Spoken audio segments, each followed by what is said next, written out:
Nú ætla ég að segja ykkur þjóðsöguna Galdraloft. Hann var skólapiltur á Hólum. Loftur var vondur galdrakall. Til dæmis einu sinni beislaði hann, setti hnakka á vinnukonu og reif á bakinu eins og á hesti.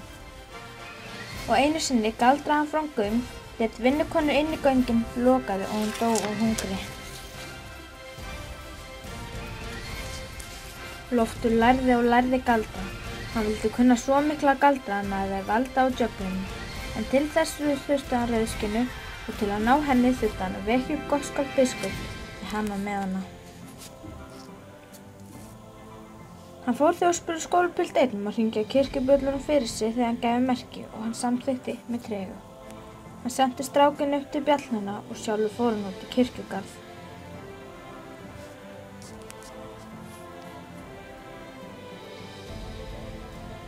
Hann galdraði og galdraði þangað til að loksins steig Gottskálk upp úr gröfinni og var að fara að rétta Lofti rauðskinu.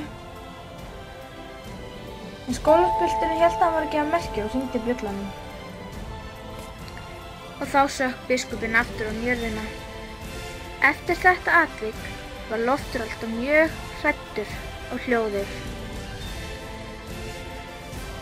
Svo honum var ráðlagt að fara til prestsins á Staðarstað.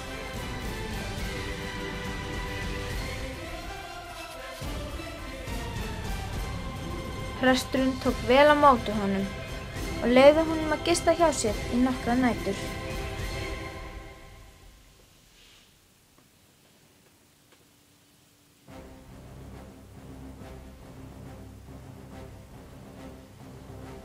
Þegar Loftur var búinn að vera hjá honum í nokkra daga, sagði hann að gamall vinur sinn hefði dáið og presturinn þyrfti eiginlega að fara til hans.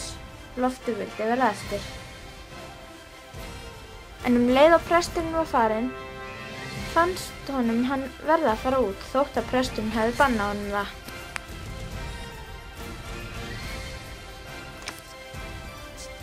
Hann fór því niður á bryggju og hitti þar gamlan mann og spurði hann hvort hann vildi ekki koma með sér út á árabát. Gamli kallinn neitaði og sagðist bara vera gamall aumingilegur kall. En Loftur grátbað hann það og loksins samþykkti gamli kallinn. Þeir fóru því út á bát og báturinn hvarf. Sumir halda að gráloðin hönd hafi dregið bátinn niður.